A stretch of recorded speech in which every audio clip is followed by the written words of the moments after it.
The next one we have is a cable tray. A couple of cables actually run on this one. So I've been away, I've cut the batt already. What I've done is cut it in half at the centre of it. Next thing I want to do is offer it up. I mean, you can do this simply by marking it out with a pen, taking a few measurements, but I find this to be sometimes a little bit quicker, a little bit easier. I'm just literally going to mark on where that tray is, so you get a nice tight fit. I'm also going to mark out around where I'm going to have to HPE these cables, so you can cut some out and allow for that. I'll cut that out now.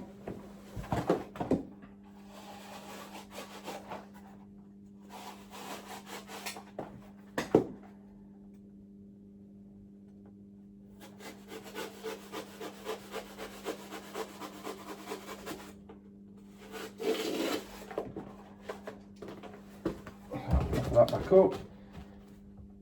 That means you just want to take a little bit out for the top one, so I'm happy with that. So at this point, what you can do, same as before,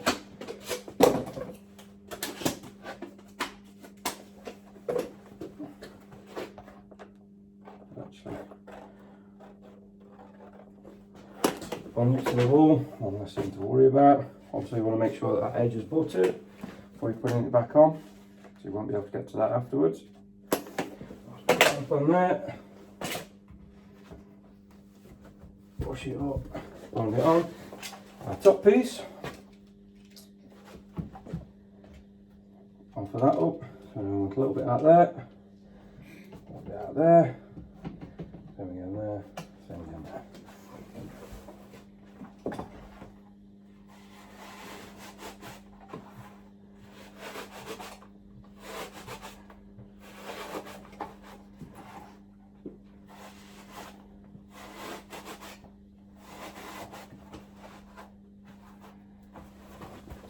Offer it back up. You can see that's going to fit in. So you just want to take an extra piece out there. Now what I would suggest is that you fill this bit with mastic, because 9 times out of 10 electricians are going to port more surfaces back through. Now you could cut an extra little piece off there so that sits down flush. I'd say mastic that, it just makes it easier for when they're going to poke something else back through it.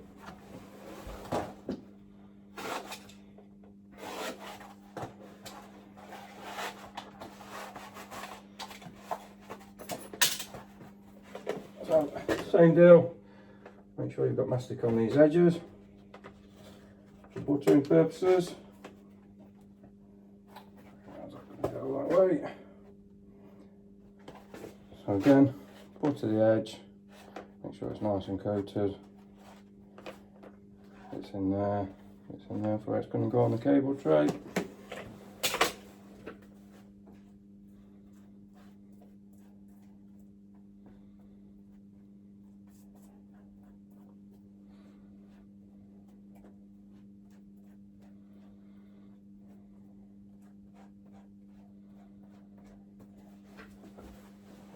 Like so. Push them together. Again, screws, 50mm in from the edge, 200mm centres. What I'd say is always start with the corner one and work your way in.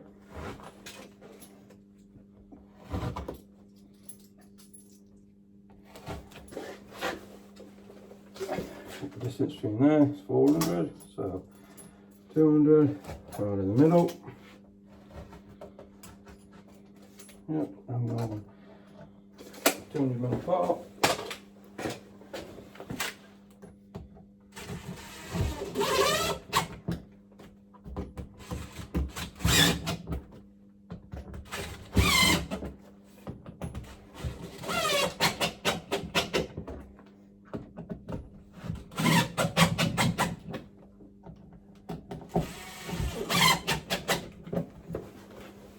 As I said before, we'll fill this section with mastic. Just can guarantee they're going to put some more cable through.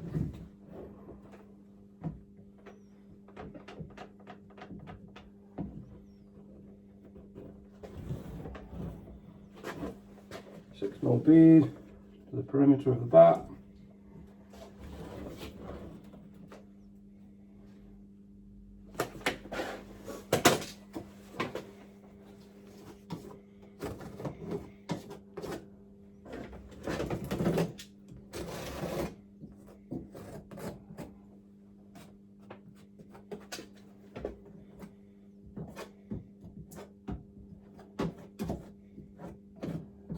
With these trays, they've got a little bit of a lip, so always make sure you put a little bit extra in there and tool that off to make sure that's totally sealed.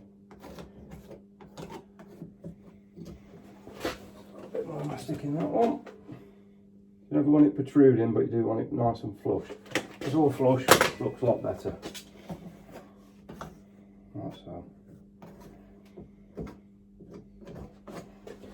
Now it does come in handy if you do need to clean scraper off. Use an empty tube, remove it into there, put it back upside down into your box. Quick once over with the paint, just smooth it all in.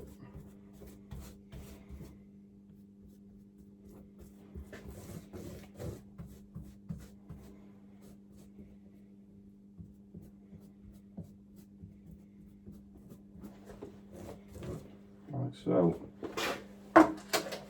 The next thing you want to do is get your HP mastic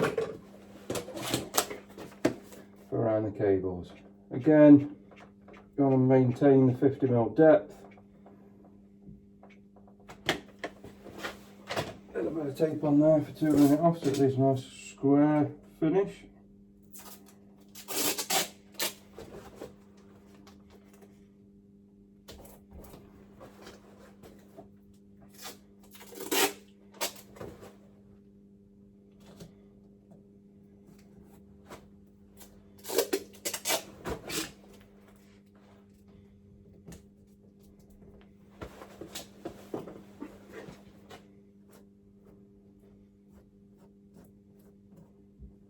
Really push it in, making sure that it's totally full.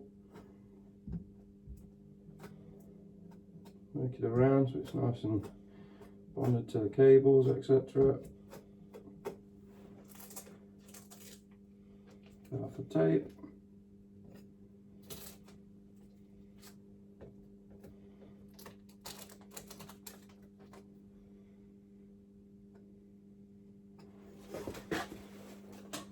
Rubbish back in the bat bag. A little bit more mastic in this corner. And again, paint all the green edges with the brush grade.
Now this paint is quite messy, but it is water based, so it should wash out of your work trousers.